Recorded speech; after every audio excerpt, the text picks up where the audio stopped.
So Trump is not building a ballroom. And I feel like I've known this in my soul, but now I feel like I have irrefutable proof, thanks to Andrew Kerr, an architect who posted on Facebook a few days ago and blew this case wide open. And he, by the way, has over 20 years of experience working on federal projects, and he walked through in his Facebook post, step by step, why this does not make any sense, this ballroom. I mean, for one, he just kind of did the math. $300 million at 90,000 square feet would be about $3,333 per square foot. He said that even luxury federal construction doesn't usually approach $1,000 per square foot. He also mentioned the geometry of these renderings being nearly impossible because the renderings are showing a building that would need a 380 by 235 foot footprint, but the interior views show maybe 200 by 100 feet. And that's only 20,000 square feet, so that can't exist in the same building. Not to mention that the construction drawings, he said, look like they were thrown together in about a week, and I think that that's pretty generous considering I think that they were probably thrown together by Grok within, I don't know, a couple of minutes. Probably by Big Balls or whoever's still wandering around the White House from Doge. So the million-dollar question then becomes, well then what is he building?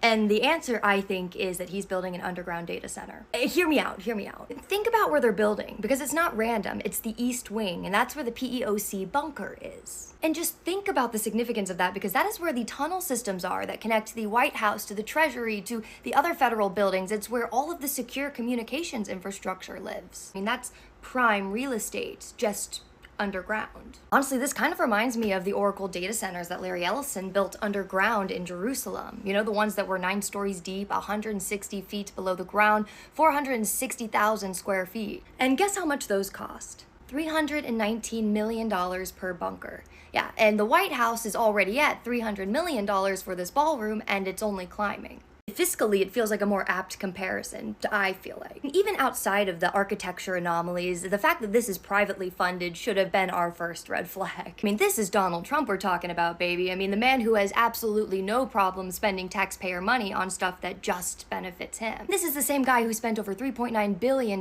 in taxpayer money just to make over Air Force One. Didn't he also make Secret Service pay to stay at Mar-a-Lago? Like he charged the room bill to them?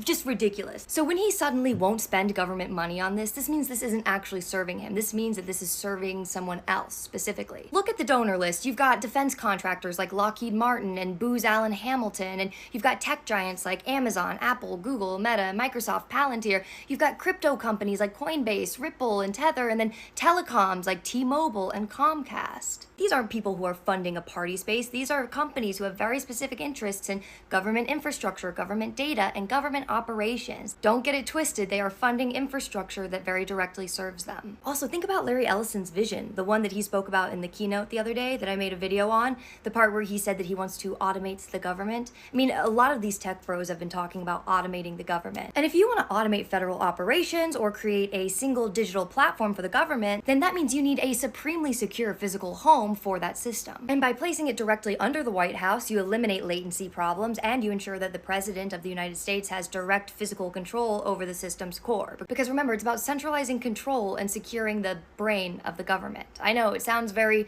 dystopian, and in many ways it's because it is. But these are very real things that are happening around the world. And the companies that are funding this, well, they're buying access. They want their systems integrated to how the government operates. And that's what $300 million will get you, I guess.